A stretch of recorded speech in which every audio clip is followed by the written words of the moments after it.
como que isso acontece, né? Isso vai interferir na planta, principalmente na absorção de água. Por quê? Porque a gente tem, né, o movimento da água no sistema solo, planta, atmosfera, né? A gente tem esse movimento basicamente numa diferença de potencial, né? Então, a gente tem uma energia potencial envolvida ali nesse movimento da água para que ele ocorra de forma adequada, né? Quando a gente tem a presença de sais, a gente leva mais em consideração um potencial que a gente chama de potencial osmótico, né? Que está diretamente relacionada com essa presença de sais no ambiente em que a gente está analisando, né? Quando a gente tem alta concentração de sais, esse potencial ele se torna mais negativo, né? Isso vai influenciar o movimento da água, por quê? Porque a água ela vai se movimentar do maior para o menor potencial. Se eu tenho uma grande concentração de sais aqui na zona radicular, né, o movimento da água natural vai ser inverso. E a planta ela vai ter dificuldade em absorver aquela água, né? Vai precisar de mecanismos aí, né, dependendo da espécie, mecanismos adaptativos para conseguir absorver essa água. De forma geral, né, as espécies agrícolas, elas têm bastante dificuldade em absorver essa água justamente por essa presença maior de sais aí na zona radicular, né? E o que isso influencia? Quando a planta ela não consegue absorver água no solo, por uma questão estratégica, a planta ela fecha os seus estômagos, né? Então, eu trouxe aqui num desenho esquemático, né? Para quem ainda não ouviu falar sobre os estômagos, né?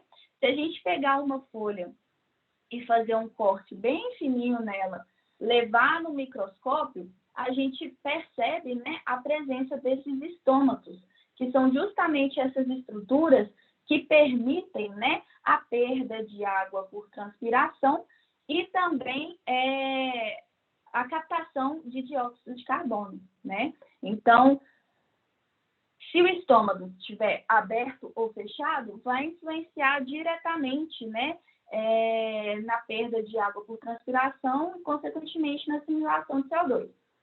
Questão estratégica, planta não conseguiu absorver água, ela sinaliza, né, em que precisa fechar o estômago para evitar perdas de água por transpiração. Consequentemente, né, a assimilação de dióxido de carbono diminui, né, e, consequentemente, diminui a fotossíntese, né.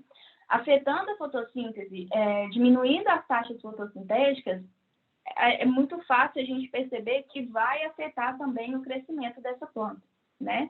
Então, essa abertura e fechamento estomático em condições ótimas, né, permite que a planta cresça também de forma ótima, né? Porém, se ela precisa fechar um estômago por um estresse que está sendo ocasionado, né, ela precisa abrir mão de assimilar CO2, por exemplo, para evitar a perda de água por transpiração, né?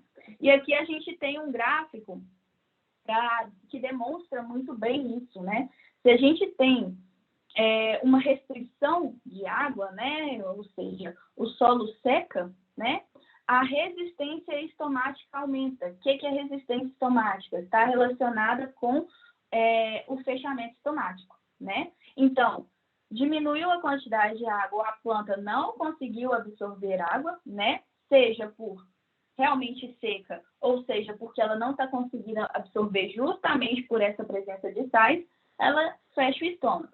À medida que, né, ela recupera a sua condição, né, ideal, ela vai abrir os estômagos, né, para permitir essas trocas gasosas.